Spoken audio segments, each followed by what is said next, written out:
Bonjour, je suis Jérôme Badi et vous écoutez VCast, le podcast média de Values.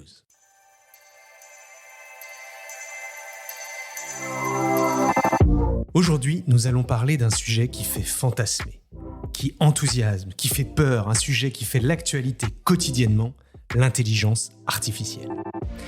Est-ce une intelligence ? Est-elle comparable à celle des humains, la vraie, la puissante, la morale ? Pourra-t-elle prendre un jour le contrôle sur nous ? Et surtout, quelles sont ses applications dans le domaine de la communication ? Alors pour tenter de répondre à toutes ces questions, sans les demander à ChatGPT, je reçois aujourd'hui Mathieu Cruc, directeur général de l'agence Brainstorming. Bonjour Mathieu. Bonjour Jérôme. Également à ses côtés, Olivier Laveco, qui est le directeur innovation de Values Media. Salut Olivier. Salut Jérôme. Merci à tous les deux d'avoir répondu à cette invitation. On va essayer de mieux comprendre de quoi on parle. Première question peut-être pour toi Mathieu. Quand on parle d'intelligence artificielle, on pense, je l'ai dit en introduction, beaucoup à ChatGPT, c'est-à-dire à l'IA, donc l'intelligence artificielle, on va souvent dire ce terme IA générative ou même conversationnelle. On en a d'ailleurs tous fait l'essai. Mais est-ce que tu peux nous rappeler ce que ça recouvre ce terme d'IA et puis finalement à quoi ça sert ? Alors, l'intelligence artificielle, c'est un terme qui désigne une spécialité. Donc, c'est un terme de recherche, le domaine de la recherche de l'intelligence artificielle. Ce à quoi tout le monde fait référence aujourd'hui, on va dire le grand public, c'est la partie IA générative, qui est une sorte de sous-partie de ce grand machin qu'est l'IA, l'intelligence artificielle. Je résume volontairement, mais les deux sont pas au même niveau. L'IA générative, c'est une sous-partie de ce grand domaine. Et donc, en fait, le gros avantage, en tout cas, le bénéfice de ces outils-là, c'est qu'ils sont très simples d'accès. C'est ChatGPT, le succès est moins le modèle en lui-même que la facilité d'accès. Et le fait que ça permette de faire des actions facilement identifiables. Ça peut faire du texte, ça peut faire de l'image. Donc, toujours avec ces mêmes logiques on va avoir un algorithme qui va arriver sur le marché en étant pré-entraîné, comme ChatGPT, comme Midjourney, comme d'autres. Par-dessus, je peux potentiellement les réentraîner avec des spécificités qui sont liées à mon métier. Et après, je peux utiliser le service ou le modèle pour lui faire des actions. Et donc, c'est cette partie-là qui génère l'enthousiasme un peu mondial parce que ça permet de faire des choses relativement spectaculaires, systématiquement entraînées sur du contenu humain, qu'il soit textuel ou image, et de les faire de manière relativement simple. D'accord, donc jusqu'à présent, l'intelligence artificielle qui n'était pas justement générative, c'était quoi en fait ? On parlait de quoi ? Alors, l'intelligence artificielle générative, c'est pas récent, mais c'était des choses qui étaient plutôt en laboratoire, donc chez les GAFA, dans les laboratoires de recherche, effectivement. C'était pas mis à disposition du grand public. Ce qui a fait la bascule, c'est un petit peu Midjourney dans ces versions autour de l'été 2022. Donc là, ça commençait à être un peu accessible à un public plutôt niche, donc il fallait quand même aller chercher et on pouvait faire des choses très bien, mais c'était pas encore passable à l'échelle professionnelle, on va dire.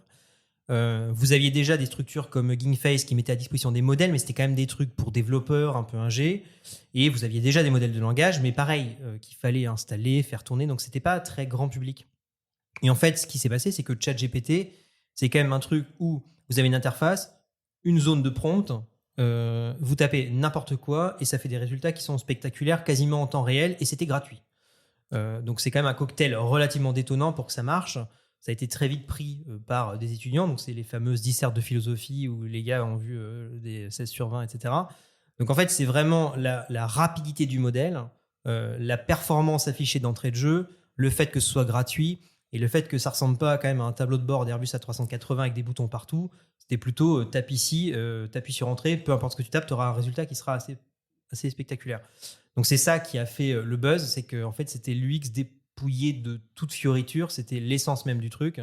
Et cette simplicité et cette vitesse de rendu a fait l'explosion et a mis la lumière auprès du grand public de l'IA générative.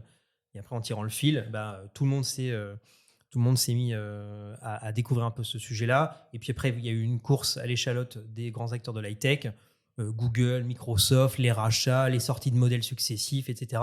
Donc, ça a donné un peu le top départ du déploiement grand public de l'IA générative. Donc, tu as cité juste un mot qu'on va peut-être définir, le prompt. C'est la commande, en fait. On va dicter ce qu'on veut, ce qu'on recherche. Oui, et le prompt, on en fait tout un foin, comme si c'était un peu le livre sacré dans un Star Wars ou je ne sais quoi. Bon, en fait, en gros, le prompt, c'est ni plus ni moins la requête que l'on fait à l'algorithme. Alors déjà, le prompt, c'est comme l'intelligence artificielle. En fait, il y a autant potentiellement de prompts que d'IA. Les interactions qu'on va avoir avec ChatGPT sont plutôt d'ordre naturel, donc c'est plutôt une conversation. Avec Midjourney, ça va être encore autre chose. Et tout le monde s'est dit qu'il fallait devenir prompt spécialiste. Et ça, c'est globalement quand on ne sait pas trop comment ça marche. La notion de prompt et d'avoir des prompts au kilomètre, c'était un truc d'ingé. Dans le futur, ce sera un truc quand même d'ingé.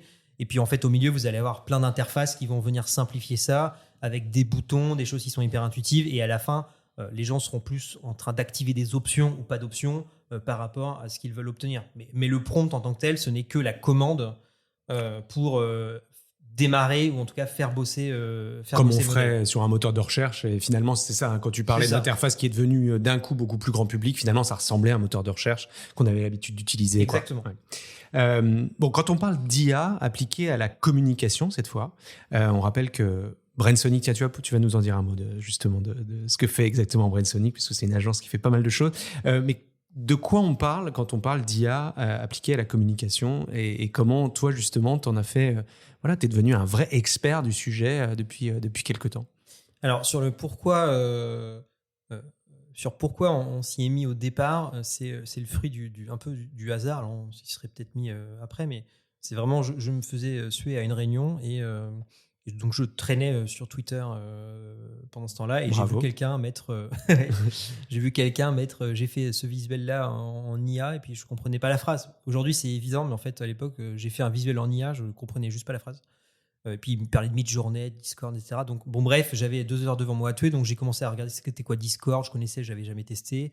J'ai un Midjourney, comme on y accède, bon j'ai installé le truc. Bon à la fin j'arrive à m'installer Midjourney sur Discord et je tape, je me souviens très bien, je tape un saut de banane en 3D qui est le premier truc que j'ai fait en IA et ça me fait un truc en 3D qui était très perfectible, mais la première fois ça fait un choc en fait, c'est-à-dire que j'ai tapé une requête un mot clé et puis ça me fait un visuel qui ressemble à de la 3D.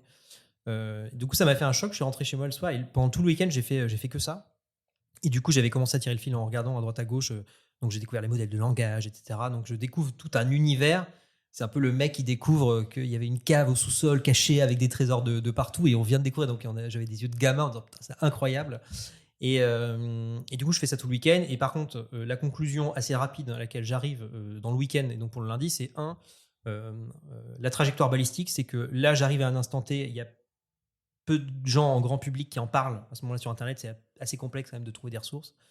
Et je regarde ce qui se faisait il y a 6 mois, il y a 1 an. Je me dis, OK, donc quand même, il y a 6 mois, il y a 1 an, ça n'a rien à voir avec ce que j'ai déjà dans les mains. Donc si je fais un peu de trajectoire balistique, je tire un trait et j'emmène le truc plus loin, globalement, ça nous emmène sur des trucs assez spectaculaires.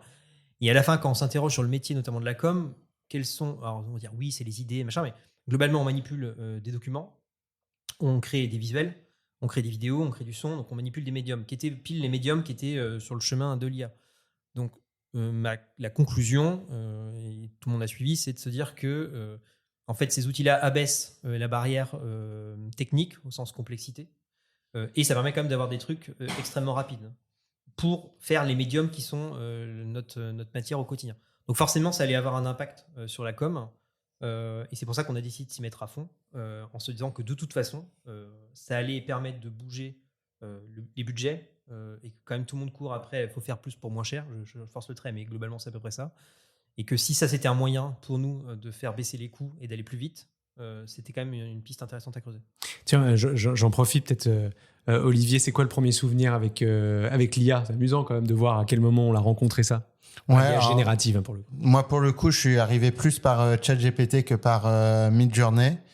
Et c'est vrai que je me souviens que la première fois que j'ai découvert ChatGPT au moment de sa sortie, j'ai eu un peu le même effet waouh de il y a une révolution dans laquelle je suis un peu revenu derrière, mais je trouvais assez fou le changement de relation entre l'homme et la machine, en fait. Le côté je peux parler naturellement à la machine et la machine me répond naturellement, quelles que soient les conversations que je pouvais avoir avec. Je trouvais que ce côté-là était vraiment révolutionnaire. Et pour moi, c'est un peu maintenant le fil conducteur de ce que je suis aujourd'hui, c'est à quel point ça peut changer, mais dans tous les aspects de la vie quotidienne à venir, à la relation entre l'homme et la machine. Bon, là, tu l'as dit, Mathieu, l'IA permet de gagner du temps, faire des tâches à notre place, beaucoup plus vite, donc forcément de l'argent. Mais est-ce que finalement, c'est la mort de tout un tas de métiers qui sont essentiels, qui sont des maillons essentiels dans les travaux de communication? Alors, je m'en suis noté quelques-uns, les graphistes, les motion designers, tu parlais de visuels qu'on pouvait générer extrêmement facilement, des retoucheurs, même des doubleurs, puisque la traduction, ça fait un moment que ça existe, mais là encore, ça s'est amélioré.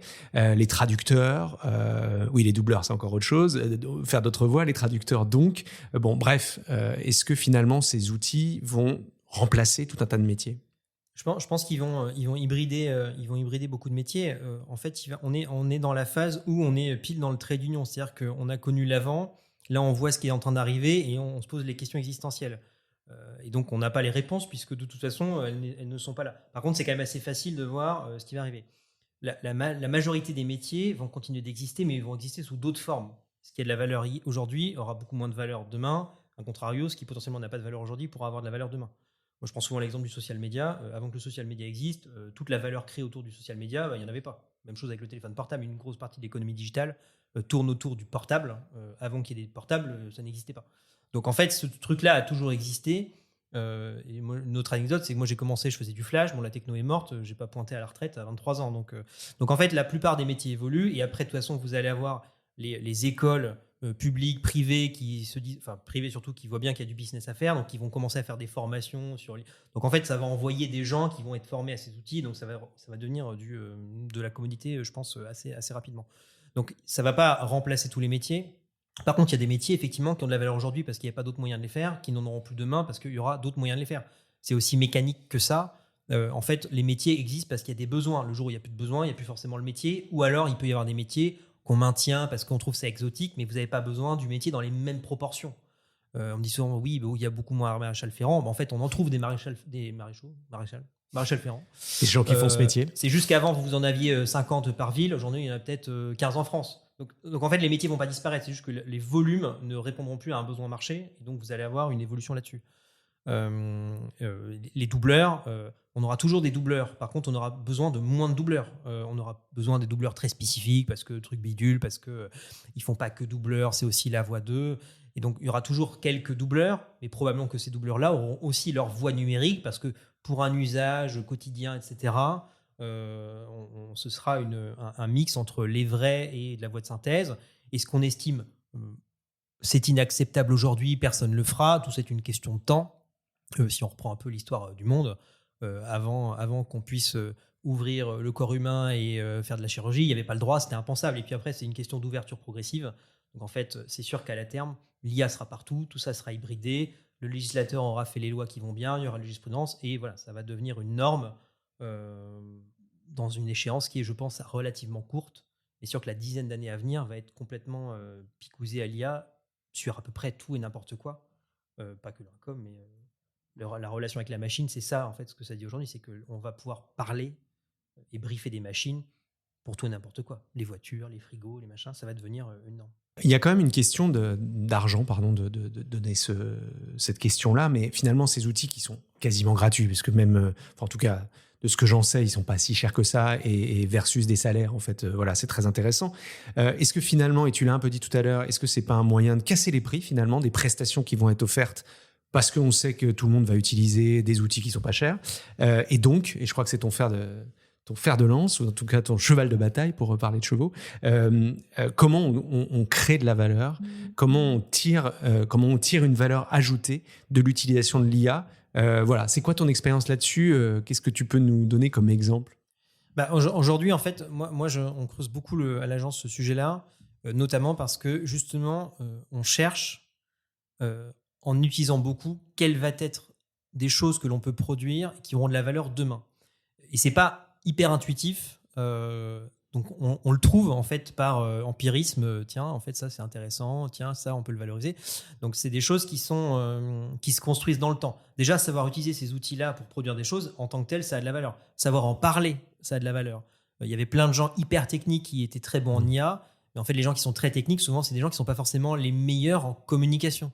Donc déjà, de savoir transcrire des choses techniques à des gens non techniques et les faire que ce soit relativement simple, ça a de la valeur. Donc en fait, la valeur va aussi évoluer dans le temps parce qu'au bout d'un moment, les gens seront formés, ça n'aura plus de valeur. Mais par contre, il y aura une autre valeur. Je pense en revanche qu'à partir du moment où on normalise le fait d'avoir des choses relativement incroyables hyper facilement, parce que vous allez abaisser, enfin on abaisse le critère de la complexité à faire et du temps. Parce qu'avant, faire un film en animation 3D, c'était des milliers de personnes pendant 1 an. Si demain, vous n'avez plus besoin que de 300 personnes pendant 6 mois, ça change. Et sur une échelle un peu plus courte, maintenant, vous avez des clips hyper impressionnants qui sont faits en IA, qui sont faits par une personne. Donc, en fait, on autonomise et on réduit le nombre de personnes mobilisées pour des projets complexes. Donc, ça veut dire que vous allez avoir une batterie de gens créatifs sur différentes formes qui vont arriver, qui vont produire des choses. Donc, on va avoir une sorte d'opulence créative. Et en parallèle, ça, on va avoir une opulence de trucs parfaitement inintéressants, ce que je vais appeler du bruit. Et donc, ce qui va faire la valeur, par contre, ce sera vraiment ce que je pense être le vrai talent. Encore une fois, si on prend l'analogie avec le cinéma, on peut faire des effets spéciaux dans tous les sens. Si Avengers était sorti en 93, ça aurait été incroyable. Ça aurait marqué. Bon, aujourd'hui, n'importe quel film à gros budget fait des effets spéciaux partout, c'est plus impressionnant. Par contre, ce qui est impressionnant, c'est Christopher Nolan qui n'en fait pas et qui fait un film beaucoup plus pur, etc., etc. Donc en fait, cette notion de valeur est très liée au talent. Je pense que le talent, l'IA ne le remplace pas pour autant, mais par contre, elle simplifie des choses qui ne nécessitaient pas forcément de talent. Et du coup, le talent en tant que tel, l'idée, la valeur de l'idée, potentiellement, c'est des choses qui vont retrouver une place beaucoup plus forte dans les métiers de la com aujourd'hui. Ouais, donc tu crois pas à la disparition justement de toute la partie idéation créative, brainstorming par une intelligence artificielle, ce qui est plutôt rassurant. Je crois pas que ça va remplacer. Par contre, ces outils-là vont aider. Nous, on utilise l'IA maintenant quasiment dans partout, ce qui veut pas dire que l'output est IA. En fait, trop souvent, on essaye d'opposer c'est de l'IA ou c'est pas de l'IA. J'en sais rien. C'est comme est-ce que c'est digital ou pas digital. En fait, c'est les deux. Des fois, l'output est en IA, des fois, l'IA, elle était juste dans le processus, parfois, elle m'a permis de rebondir sur quelque chose. Donc, en fait, on aime bien, par facilité, mettre les choses dans des cases, mais en fait, c'est beaucoup plus hybridé. Et c'est juste qu'aujourd'hui, ça fait prendre conscience des mécaniques, un peu de réflexion, auxquelles on s'était dit, bon, c'est comme ça, c'est l'humain, alors qu'en fait, je peux avoir une idée parce que j'ai pris le métro, j'ai vu 15 pubs, mon cerveau a travaillé après le lendemain sous la douche et il a connecté tout. C'est juste qu'aujourd'hui, vous avez des machines qui peuvent faire ça plus vite et donc on prend conscience de ça. Mais je pense pas que ça va remplacer. Par contre, je pense que ça va remettre le poids sur le talent, l'idée et donc l'expertise de pointe. Ce qui pose après la question, c'est est-ce que tout le monde est capable d'avoir une expertise de pointe et d'être, j'allais dire, brillant à l'heure de l'IA. Et bien là, au risque d'être un peu cru, c'est pas sûr.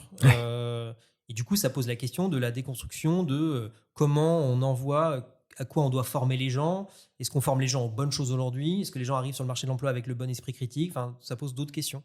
On va parler de la formation après. Olivier, j'ai l'impression que l'IA, elle est assez présente en fait sous un peu une autre forme dans les agences médias, donc de nos métiers, les métiers de values médias, à travers des outils d'achat notamment qu'on peut utiliser. Voilà, c'est quoi l'état des lieux de notre usage des outils aujourd'hui? Sur quels médias c'est particulièrement intéressant? Et qu'est-ce qu'on peut attendre finalement?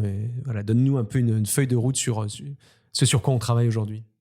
Oui, en fait, comme Mathieu l'expliquait très bien au début, aujourd'hui, on a tendance à parler d'IA générative comme étant l'IA d'un point de vue général, alors que ce n'est qu'une partie des intelligences artificielles. Dans les outils d'achat médias qu'on utilise tous au quotidien, dans les agences médias, l'IA existe depuis très très longtemps. Moi, je sais que quand j'ai commencé sur ce marché, la régie qui dominait le monde, c'était une régie qui s'appelait ad.com, advertising.com, et qui en fait avait bâti son succès sur une technologie qu'ils appelaient AdLearn, puisqu'en fait c'était la première régie qui utilisait une technologie qui apprenait automatiquement, donc la technologie apprenait automatiquement à diffuser les bonnes publicités aux bonnes personnes, etc.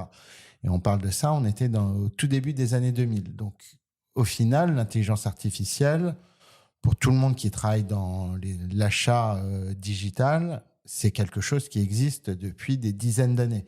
Alors, ça a fait d'énormes progrès au fil des années et on l'utilise de plus en plus. Il y a de plus en plus de choses qui sont automatisées dans les plateformes pour faciliter le travail des traders. Mais au final, l'IA n'est pas un sujet nouveau. L'IA générative, et encore une fois, la capacité à interagir en langage naturel avec une interface et obtenir un résultat, ça c'est nouveau. Mais ça ne change pas le travail que l'on a dans les plateformes aujourd'hui, où toute la notion d'intelligence artificielle qui est capable de reconnaître des signaux faibles à partir d'une grosse quantité de data et d'être capable d'optimiser les diffusions de campagne sur cette base-là, ça c'est quelque chose qu'on utilise depuis très longtemps. Et alors, est-ce qu'il y a des choses sur lesquelles tu travailles en particulier et justement qui vont nous permettre de mieux travailler avec de l'intelligence artificielle et notamment générative ? Alors, générative ou pas seulement, ce qui est intéressant dans ce débat sur l'IA et l'IA générative, c'est que même les technologies d'IA traditionnelles, où on a besoin d'une grande quantité de data pour apprendre des choses et inspirer des actions spécifiques à mener, deviennent de plus en plus accessibles. Donc, n'importe qui a une quantité de data assez intéressante peut commencer à essayer d'utiliser des techniques d'intelligence artificielle traditionnelle, on va dire, pour commencer à créer des choses intéressantes. Après, dans les IA génératives, il y a forcément beaucoup de choses qui vont se développer. Ça évolue à un rythme assez fou. Et on voit que même dans des plateformes comme Google, typiquement, propose ses premières solutions où on peut commencer à interagir avec la plateforme d'achat en langage naturel pour créer des campagnes publicitaires et ensuite s'appuyer sur l'IA traditionnelle pour optimiser toutes ces diffusions-là. Question pour toi, peut-être Mathieu, mais Olivier, tu peux aussi y répondre. Est-ce que l'IA peut nous permettre de mieux collaborer, et notamment entre agences, en l'occurrence agence média, agence créa? Est-ce que finalement ces nouveaux outils, je parle bien, alors là pour le coup pas de l'intelligence artificielle telle qu'on l'imaginait avant, mais bien de ce qu'on peut faire aujourd'hui, va nous permettre de mieux collaborer au quotidien, par exemple entre agences, mais aussi avec nos clients? Qu'est-ce que vous en pensez, Mathieu? En fait, je pense que le sujet de l'IA, elle impose une évolution du mindset, parce que encore il y a quelques temps, on opposait, alors c'est pas forcément on opposait, mais il y avait, j'allais dire, la créa d'un côté, les techniciens de l'autre, donc les métiers étaient un peu segmentés. Aujourd'hui, le sujet de l'IA, c'est quand même un sujet qui impacte tous les métiers, qui est profondément technique. Alors, même si ça se simplifiera à terme, globalement, c'est quand même des sujets techniques. Donc en fait, le sujet de la machine est une composante essentielle de la réflexion à avoir. Et ça induit, effectivement, ça impacte à peu près tout. Donc, d'une certaine manière, ça va forcer les gens à mettre le sujet de la techno au cœur de la réflexion, y compris quand elle est créative. En revanche, ce qui est intéressant, et là, c'est sur l'item sur l'item temps, je disais, il y a la complexité et le temps, c'est que on était sur la com beaucoup sur des scénarios asynchrones. J'ai un brief, alors les gens ils prennent leur brief, ils partent en champ et puis ils ont 15 000 trucs à faire, donc on fait un retour dans 6 semaines parce que vous comprenez, madame, etc. Ça, à terme, ça va toujours exister, mais probablement qu'on va réduire ça parce qu'en fait, l'IA permet déjà, un titre individuel en l'état actuel, et ça va bouger, de faire des choses quand même beaucoup plus vite. Et à terme, on aura des agents qui seront plus autonomes, qui seront capables de quasiment de travailler pour nous en parallèle. Nous, on réfléchit un peu à ces questions-là. Les gros du marché réfléchissent aussi à ces questions-là. Donc, c'est un peu, je briefe mon IA et mon IA me revient, elle a bossé toute seule et me fait une restitution. Et donc, quand ce genre de principe-là sera répliqué à tout le monde aura à peu près la même chose. Donc, en fait, c'est vrai qu'on aura plus facilement accès à pouvoir itérer beaucoup plus facilement parce que le temps de production est réduit. Vous nous briefez sur un sujet, vous comprenez, il faut qu'on réfléchisse, il faut qu'on trouve des idées, il faut qu'on fasse des qui-vives, tout ça prend du temps et prend plein de gens. Quand vous réduisez le nombre de personnes mobilisées, vous réduisez mécaniquement le temps. Donc, vous pouvez être dans un cycle qui est itératif beaucoup plus vite. Et moi, c'est ce que j'observe à l'agence, c'est que c'est pas que on vend très cher des choses qu'on met beaucoup moins de temps et on part en vacances le reste du temps. Ça, c'est la pensée magique. Dans les faits, c'est qu'on produit beaucoup plus vite des choses Donc, ce qui fait que le temps qu'on gagne, soit on produit plus de fois des variantes pour avoir plein de concepts, soit on peut faire plus de projets, donc avec le même temps, le même nombre de personnes, on fait plus de trucs. Mais c'est surtout qu'on est dans un cycle itératif beaucoup plus vite. J'ai une idée, je peux lancer une IA ou plusieurs IA, du texte, du langage, pour avoir des résultats. Les résultats me disent « Ah ouais, ça c'est cool, ça c'est pas cool, en fait, il faut creuser par là. Tiens, ça, j'y avais pas pensé, c'est intéressant, je creuse. » Et du coup, plutôt que je vais briefer la personne d'après qui est pas dispo, du coup j'attends, du coup je réattends, du coup machin. En fait, tout seul, je peux être dans un cycle itératif qui est extrêmement rapide et donc faire mûrir l'idée beaucoup plus vite. Donc ça, c'est hyper intéressant. Et dans les relations avec les agents, c'est aussi des choses qui vont arriver et qui commencent à arriver assez vite par la contrainte de l'annonceur, qui commence à ne plus tolérer. Et ça, c'est pas de la spéculation, on a vécu. C'est là, l'agence, il commence à me prendre la tête parce qu'en fait, il m'annonce 6 semaines pour faire ça, alors que je sais qu'on peut le faire plus vite. En fait, ça commence par la graine dans la tête. Mais on voit bien qu'il y a des gens qui acceptaient des systèmes qui étaient parfois scandaleux juste parce qu'en fait, il n'y avait pas d'autre manière de faire. Et aujourd'hui, ils ont conscience qu'il y a d'autres manières de faire et que ça peut être potentiellement plus rapide, moins cher, et que donc forcément, ça va impacter les organisations et les manières de faire. Olivier, sur la collaboration ? Oui, je suis tout à fait d'accord avec ce qui a été dit, mais sur la notion du temps, je pense que ce qui va être intéressant et ce qui va potentiellement changer, c'est plus le côté séquentiel. En fait, la façon dont ça fonctionnait avant, c'est que les créas étaient produites, envoyées aux agences médias, qui ensuite pouvaient planifier la campagne et commencer à lancer la campagne. On analysait les résultats à la fin ou en cours de route, mais on ne pouvait plus revenir en arrière sur le côté créatif. Et donc, les enseignements qu'on pouvait tirer de la campagne arrivaient à la fin de la campagne et pouvaient influer la vague d'après. Là, avec la possibilité, en effet, de réagir beaucoup plus vite sur les différents aspects, on pourrait commencer à envisager un monde où, en effet, les agences créa et les agences médias travaillent beaucoup plus en symbiose et sur la base des premiers résultats, puissent en effet beaucoup réagir plus rapidement pour proposer d'autres variantes ou autres pour optimiser en cours de campagne les résultats pour l'annonceur. Et après, sur ce volet-là, on peut pousser le curseur relativement loin. C'est-à-dire que en fait, il y avait une limite qui était la limite du temps et aussi des moyens mobilisés. Alors, ça peut être une pub, vous avez besoin, d'un mannequin, d'un décor, d'une voix. Et donc, vous faisiez votre enregistrement et puis, essentiellement, vous aviez plusieurs pistes parce qu'il fallait tester, les 4 modèles de tondeuse. Et puis, en fait, vous vous rendez compte que, la campagne est lancée, le texte n'est pas bon. En fait, avant, il fallait réenregistrer. Donc, en fait, les gens ne le faisaient pas parce qu'en fait, ça coûte de l'argent. Donc, en fait, les gens faisaient c'était du A/B testing, c'était plutôt du A testing en espérant que ça passe. B, vous étiez un peu chaud. Après, ça commençait à se perdre un peu. En fait, quand vous faites de l'IA, et ça va être le sens du truc, vous n'avez aucune limite parce que vous testez avec un homme, ça marche pas. Vous pouvez lancer en parler avec une femme, ça marche pas. Vous pouvez la tester avec une femme blonde. En fait, peut-être que ça marche pas non plus. Peut-être qu'en fait, c'est avec un homme blond. Et vous avez des voix, elles sont de synthèse, donc vous pouvez générer autant de fois que vous voulez. Donc en fait, vous pouvez aller à une sorte de granularité sans fin jusqu'à obtenir une sorte de performance optimale et ce, entièrement par la machine. Donc c'est assez vertigineux parce que ça veut dire que potentiellement tout le monde peut le faire. Bon, dans les faits, tout le monde ne peut pas le faire encore. Et puis on me demande encore comment fonctionne l'algorithme Facebook. C'est sorti il y a 15 ans. Donc je me dis, il va se passer un peu de temps quand même à ce que les gens se mettent au niveau. Mais toujours est-il que c'est des outils qui permettent par l'algorithmie de pouvoir décliner sans fin. Donc en fait, il n'y a plus tellement de limites budgétaires et toutes celles et ceux qui ont, des contraintes en disant oui, mais est-ce qu'il faut mettre des mannequins, etc. De toute façon, à la fin, qu'on estime ça bien ou pas bien, j'en suis pas là, c'est qu'à la fin, tout le monde va courir après l'argent. Et en fait, les gens qui disent oui, mais je veux pas, quand on leur dira qu'il faut payer ça de droit juste pour exploiter, ils se diront en fait, peut-être que cet argent-là, je peux le mettre à mettre plus de médias, etc. Donc ils y viendront, c'est une certitude. Donc voilà, donc je pense qu'effectivement, on va avoir de l'ultra-personnalisation, le fameux fantasme de l'ultra-personnalisation qu'on nous bassine depuis 15 ans. Je pense qu'avec les outils d'IA, on va pouvoir y arriver, à la seule limite qu'il faudra que les équations budgétaires soient bonnes, parce que les IA, ça coûte quand même de l'argent. Alors ça coûte pas cher quand on paye $20 ChatGPT. Quand on fait tourner des modèles sur des serveurs qui consomment, là ça peut vite, si les modèles sont pas open source comme ChatGPT, ça peut vite consommer. Mais il va falloir faire tourner ces machins-là, donc ça va coûter de l'argent.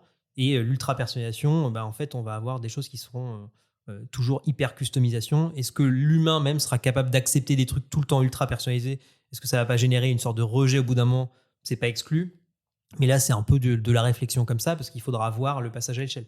Mais quand on voit que je ne sais plus si c'est le président ou le Premier ministre indien qui fait des avatars personnalisés en disant « Bonjour Patrick » directement sur WhatsApp, j'en dis « Ouais, c'est fou, mais c'est sûr que ça va devenir une norme, ce genre de marketing. » Et là, oui, mais quand quelqu'un vous écrit sur WhatsApp avec une vidéo et ça commence par votre prénom, le watch time, là, je peux vous garantir que la vidéo, elle va jusqu'à 100%. Ouais, c'est clair.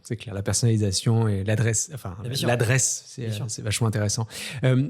J'aimerais bien qu'on parle de la formation un peu. T'en as parlé rapidement tout à l'heure en parlant du prompt. Finalement, comment on fait pour se mettre à la page? Parce que les petits jeunes, de toute façon, ils vont l'être, mais il y a encore beaucoup de gens qui ont grandi autrement. Ce qu'on observe après coup, c'est quand même qu'il y a des profils qui sont plus appétents à ce genre de choses, qui sont quand même les profils, j'allais dire, à penchant un peu geek. Alors, je dis pas ça ambiance péjoratif, mais c'est des gens qui aiment bien un peu la techno, qui n'ont pas trop de barrières mentales, qui peuvent faire des choses un peu tech par eux-mêmes. Potentiellement, ils aiment bien la science-fiction. Enfin, il y a quand même des traits communs sur ce genre de choses et qui potentiellement ne sont pas non plus dogmatiques. Moi, je trouve ça intéressant à explorer parce que j'ai l'impression que, comme au début d'Internet, on explore des trucs qui vont profondément changer l'humanité. Alors, en bien ou pas bien, on verra, mais en tout cas, qui vont impacter fortement l'humanité et notamment le rapport à la machine.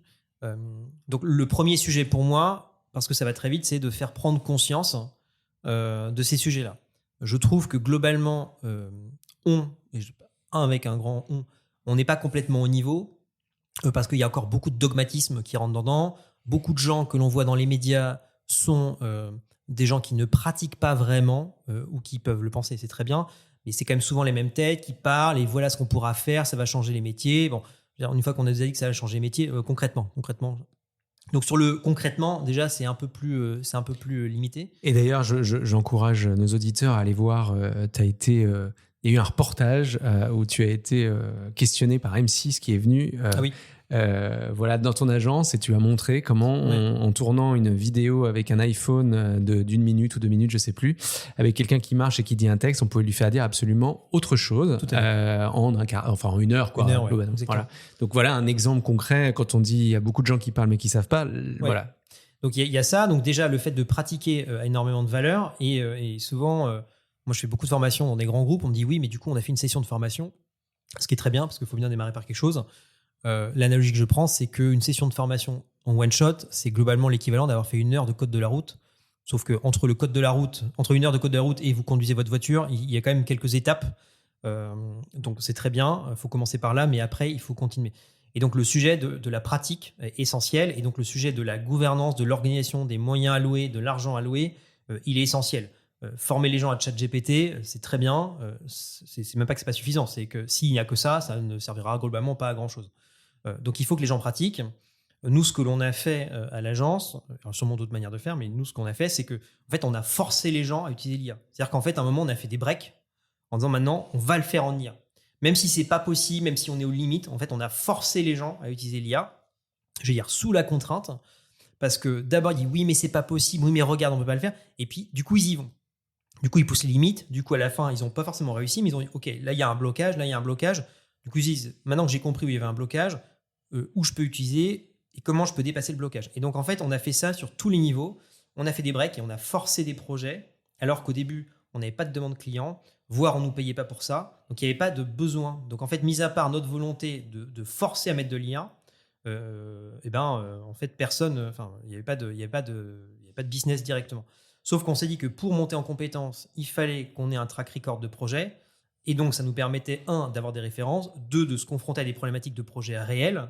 Parce que faire des visuels sur Midjourney, on dit ouais, c'est très beau, mais c'est super, il n'y a pas de contraintes. Quand on commence à passer ça sous des questions de contraintes, de briefs, et puis il faut que le chat il soit là et pas là, et puis c'est déjà pas la même. Donc on s'est mis nous-mêmes des contraintes pour se forcer à progresser. Et donc, en progressant, ce n'était pas juste en pratiquant les outils, c'est qu'en fait, on faisait changer le mindset des gens sur le rapport qu'ils avaient à leur métier. Et donc, ce qui fait qu'à la fin, quand vous avez fait ça longtemps, que vous avez été un peu extrémistes sur l'approche, les gens, quand ils ont une problématique, ils ne sont plus maintenant chez nous dans une réflexion tradie, ils sont dans une mode tradie plus IA. Et en fait, ça change tout. C'est-à-dire que de base, ils vont lancer plusieurs IA qui vont commencer, ils ont utilisé des outils, ils vont commencer à synthétiser des voix. Donc, en fait, les réflexes ont changé. Sauf que faire changer des réflexes, c'est d'une complexité extrême, c'est du temps long. Et c'est surtout pas avec juste une formation de ChatGPT que ça fonctionne. Mais par contre, il faut démarrer par ça. Et donc après, c'est du récurrent, du temps long, de la pédagogie, et j'allais dire de la lutte un peu anti-française, qui est de voir le verre à moitié vide qu'à moitié plein. Il y a évidemment des dérives, mais en fait, on voit plutôt le potentiel positif.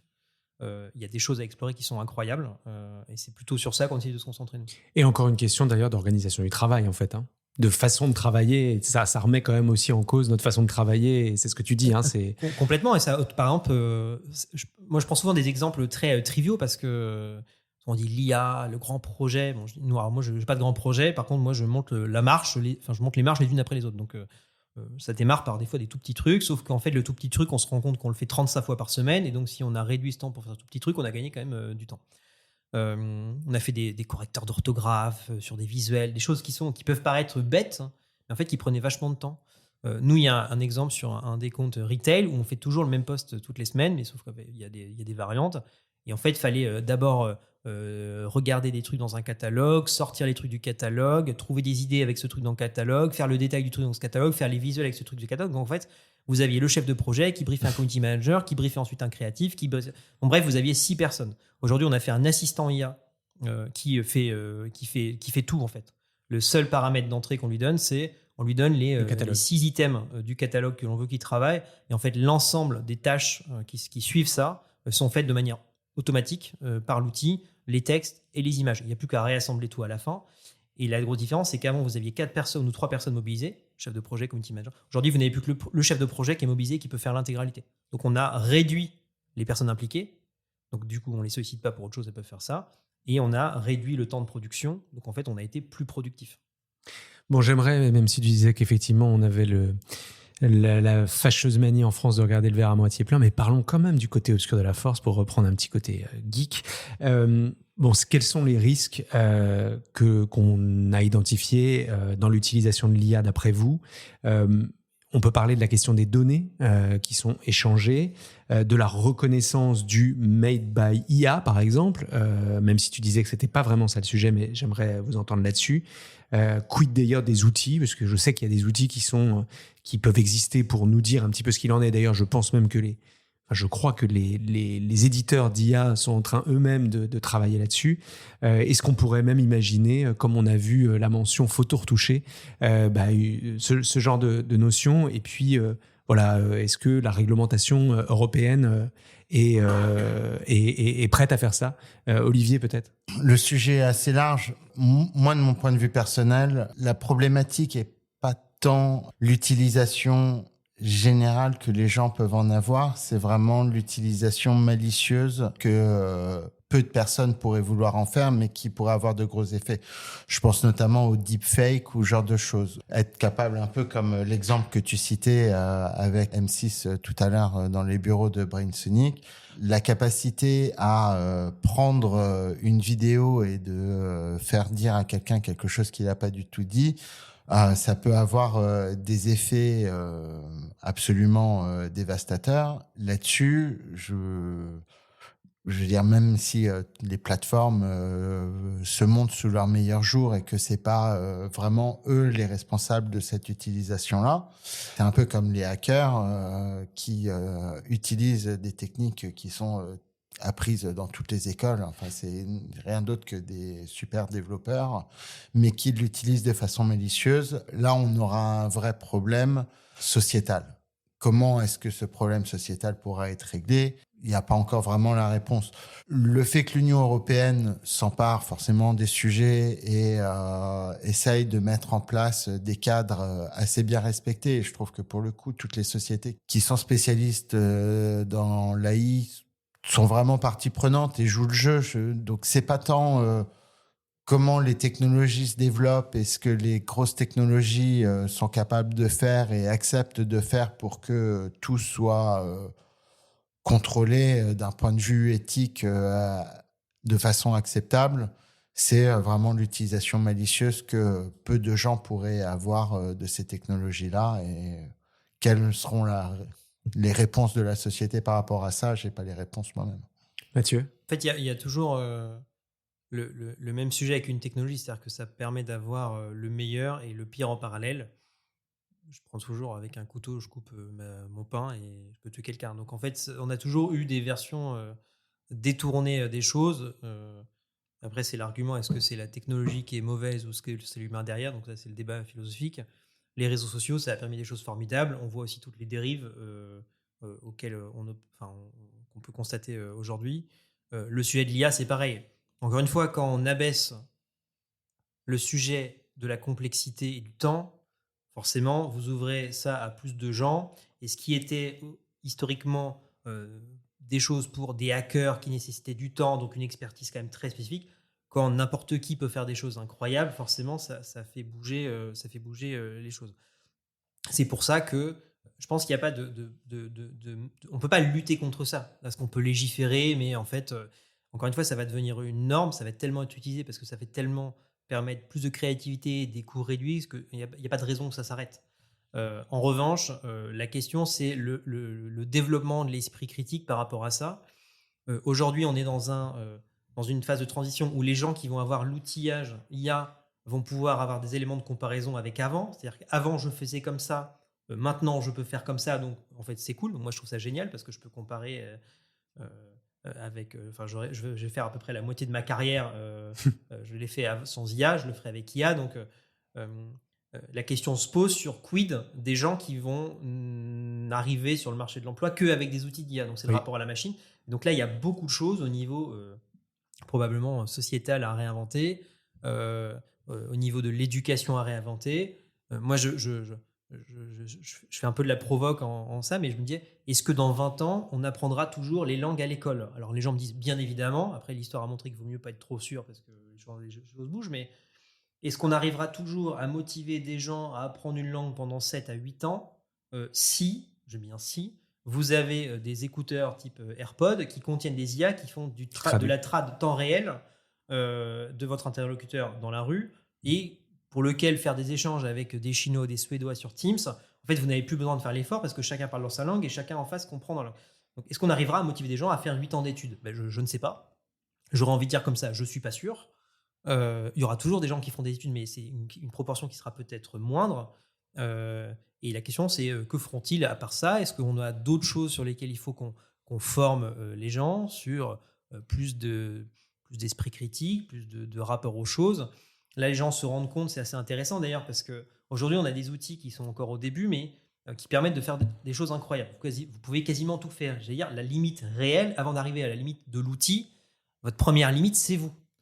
Et en fait, les gens se rendent assez vite compte qu'on les met devant Midjourney et devant ChatGPT, pour prendre ces deux-là. Je dis, vous pouvez faire tout ce que vous voulez. Il n'y a pas de limite. Faites un truc, et vous avez le syndrome de la page blanche. Alors, vous avez des outils c'est incroyable. Et à la fin, qui va trouver des bonnes idées? Les gens qui ont plein d'idées, qui sont hyper créatifs, qui vont tester, qui n'ont pas peur. Donc, en fait, cette énergie-là, créative, de stimulation de l'idée, de l'essai, de j'ai pas peur de rater, de c'est pas, je fais des trucs chelous, mais c'est pas grave. En fait, cette compétence-là, elle est hyper intéressante parce qu'en fait, ça permet de ne pas trop se poser de questions, d'y aller, tester et donc de monter en compétence beaucoup plus vite que des gens qui essayent très vite d'intellectualiser avant même d'avoir fait quoi que ce soit. Et en fait, on se rend compte que à la fin, qui réussit, c'est les gens qui ont des idées, donc c'est un peu le talent. Parce que vous avez des outils qui font tout, mais à partir du moment où vous avez tout, c'est très compliqué. C'est comme le streaming. Les gens, ils étaient limités. Maintenant, ils ont des offres de streaming, ils ont tout, mais du coup, ils savent plus quoi regarder. Et les gens passent plus de temps à choisir un film qu'à regarder le film. Ouais. Et d'ailleurs, c'est les mêmes questions appliquées à d'autres sujets. En fait, à partir du moment où vous avez une profusion de tout, vous savez plus forcément quoi faire non plus. Peut-être qu'on peut terminer sur une annonce qui a été faite de la part du groupe Le Monde, qui a ouvert la voie. Parce que c'est l'un des premiers groupes. Il y a quelques groupes également étrangers qui a fait un partenariat avec OpenIA. Tu peux nous en dire un mot, Olivier, de quoi il s'agit et peut-être Mathieu nous parler ensuite des questions de propriété intellectuelle, puisque ça pose des questions de propriété intellectuelle. Il y a eu l'annonce en effet de ce partenariat entre Le Monde et OpenAI. Ce qui est intéressant, je trouve, c'est que en fait, ça va permettre à ChatGPT de se nourrir d'informations qui sont sourcées et fiables, puisque une des problématiques pour tous ceux qui ont un peu joué avec ChatGPT, c'est qu'on se rend compte que dès qu'on le challenge un petit peu, on a deux choix. Soit il invente complètement des choses, des chiffres, des notions ou autres, soit il donne de fausses informations. Donc, dans les deux cas, c'est assez problématique si il n'y a pas l'expertise derrière pour pouvoir challenger le résultat. Le fait de pouvoir se reposer sur des sources fiables d'un gros éditeur avec des journalistes qui ont fait leur travail derrière, je trouve que c'est une très belle avancée pour OpenAI, et je trouve que ça se situe un éditeur comme Le Monde à une nouvelle échelle, et ça revalorise le travail journalistique qui a pu disparaître peut-être un petit peu dans la vision des gens. Donc en ça, je trouve que c'est intéressant, au-delà de l'aspect aussi financier pour un groupe comme Le Monde qui permet de diversifier ses revenus en s'appuyant sur son expertise première, qui à la base n'est pas de vendre de la publicité, mais qui est de produire du contenu de qualité, sourcé, vérifié, avec un vrai travail journalistique. Donc je trouve l'approche très intéressante. Mathieu, sur la question de la propriété intellectuelle, si on peut se réapproprier des visuels qui ont été faits, par exemple, par ton agence, ou des logos, ça pose quand même des questions sur cette notion. En fait, ça pose des questions, et en même temps, ça force à faire réfléchir. Parfois un peu contre soi. Moi, j'aime beaucoup faire réfléchir les gens un peu contre eux, parce que souvent, ils ont un avis très ferme et définitif, et puis à force d'en faire, on a toujours le contre-argument qui fait qu'à un moment, les gens ils se posent une question, et puis ils n'ont pas réfléchi sous cet angle-là, ils se disent « Ah, tiens, effectivement ». C'est quoi alors, je ne suis pas philosophe, mais la créativité, c'est une succession quand même d'expériences personnelles, de rencontres, et puis de choses auxquelles on est confronté. Dans les faits, je parle plutôt au niveau de la com. Ce serait se mentir que de dire que tout ce qu'une agence de com fait, c'est une œuvre artistique. Alors, ça peut être considéré comme une œuvre artistique, mais à un moment, il faut être un peu honnête avec soi-même. Et moi, je dissocie ce que je vais appeler la communication de convenance. Ce qui n'est pas péjoratif, c'est qu'il y a des besoins de communication, il faut y répondre de manière qualitative. Je pense qu'effectivement, quand on voit beaucoup de choses que l'on fait, on essaye d'avoir des idées originales, mais on essaye de faire une bonne adéquation entre le besoin client, son budget, ce qu'il veut raconter. Donc en fait, on essaie de faire un tir qui est à peu près juste, pas que sous le prisme de la créativité, qui est un mix de faut que ça soit bien dans le délai, opérable, etc. Donc, et pour ça, on est exposé à plein d'autres campagnes. Donc en fait, sans forcément que ce soit conscient, le produit de ce que l'on fait est déjà une sorte de moyenne auquel on a été confronté, y compris des campagnes des concurrents. C'est juste que là, vous avez une machine qui le fait de manière hyper ostentatoire. Donc face à ça, on peut se dire oui, c'est dégueulasse, etc., parce que ça exploite effectivement du travail, les gens ne sont pas rémunérés pour. Nous, il y a probablement plein de campagnes qui nous ont fait réfléchir à d'autres idées. Les gens qui nous ont inspirés, ils n'ont pas été dédommagés. Donc c'est un principe assez classique d'inspiration successive qui fait qu'on aboutit. En revanche, que des entreprises tirent un profit. Donc sur cet axe-là, moi je ne suis pas trop gêné en soi. Ouais. Ce qui est gênant en revanche, c'est que des entreprises comme Midjourney ou OpenAI, mais ils le font juste un moment pour créer la rupture, et en fait ça va se régler dans le temps, tirent un profit, eux, à partir de données de gens qui n'ont pas donné leur accord pour et qui ne sont pas rémunérés pour. Donc le problème, il est principalement là, mais en fait, ils le font parce qu'il faut bien démarrer. Et si on avait demandé a priori aux gens, il ne se serait rien passé. Donc en fait, là, on crée la rupture, on crée le débat, et ensuite on trouve les solutions. C'est un peu move fast, break things, comme disait Zuckerberg. Et donc ce sujet du droit va être réglé dans le temps. Enfin, c'est une évidence, ça peut pas être le Far West tout le temps. Mais par contre, il y a eu un début, on voit bien avec Le Monde qui disent les journalistes, oui, non, c'est un scandale, et puis vous avez 6 mois après, ils font un partenariat avec OpenAI. Ça va arriver sur tous les sujets. Il faut pas se tromper, parce que de toute façon, c'est aussi un relais de croissance, parce que les grands groupes ont trop peur de se prendre un procès si les IA qui sont employés dans les modèles, dans les organismes, ne garantissent pas que globalement, ils vont pas se prendre un procès avec 300 millions de dommages et intérêts derrière. Donc de toute façon, ce sujet-là, tout le monde cristallise dessus, mais philosophiquement, ça oblige à réfléchir comment nous, on réfléchit nous-mêmes, et de toute façon, ça va être réglé parce que c'est un frein au déploiement à l'échelle. Donc en fait, c'est un débat aujourd'hui. Dans 3-4 ans, ça ne le sera plus. Mais c'est comme, pour moi, c'est une évolution des modèles de rémunération, tout comme Il y a des stars qui sont en train de négocier le fait qu'on puisse utiliser leur visage en deepfake, même s'ils n'ont pas fait le tournage. En fait, c'est une évolution des modèles. Une analogie avec c'est le streaming, c'est-à-dire qu'en fait, l'industrie musicale, elle a fait sa disruption avec le streaming. Bon, avant, ça fonctionnait comme ça. Maintenant, ça fonctionne autrement. Et ben, en fait, le sujet des droits, il va avoir cette même évolution. C'est pas encore sec au niveau de la loi, mais de toute façon, ça va l'être parce que pour aller chercher de la croissance, pour aller chercher de l'utilisation de ces modèles à grande échelle et donc faire du profit pour les gens qui les fabriquent, ce sera une étape essentielle. C'est juste que là, on est dans la phase où on a mis un coup de taser dans le machin, donc là le système est désorganisé, c'est un peu chaotique, mais ça va se normaliser. Ouais, j'aime bien ça pour la conclusion. C'était ce que je m'apprêtais à dire, qu'on était vraiment dans un entre-deux. J'aime bien le coup de taser dans le machin et qui nous oblige à nous organiser. Mais bien sûr, et les gens aujourd'hui attendent une sorte de finalité comme si on avait 20 ans de recul en disant oui, mais il faudrait que ce soit structuré. Mais moi, il y a déjà des gens sur un an qui aujourd'hui me sollicitent pour faire des trucs. Il y a un an, ils me disaient jamais on le fera. Et en fait, en un an, ils ont eu le temps de voir, de comprendre, de réfléchir, de dire au final, il n'y a pas de souci. Donc en fait, je comprends que les grands groupes agissent comme ça, ce qui était aussi un frein. Ils ne le faisaient pas parce qu'ils avaient peur de tout déstructurer. OpenAI a fait une approche un peu à la Facebook à son temps. C'est on drop le truc, ça fout un bordel pas possible. Mais du coup, au moins, le système, il est en train de se restructurer. Bon, en tout cas, en vous écoutant tous les deux, on se dit que voilà, avec des gens comme ça, ça va se structurer justement, avec une pensée intelligente. Moi, j'aime bien, et je retiens le côté, évidemment, penser contre soi-même, et puis aussi de ne pas sacraliser la créativité dans la communication. Ça aussi, c'est intéressant. Voilà, on répond avant tout à des briefs, à des choses hyper concrètes. Donc voilà, merci à tous les deux. Merci Mathieu, merci Olivier d'avoir répondu à mon invitation. Et quant à vous, je vous donne rendez-vous très bientôt pour un nouveau numéro de VCast.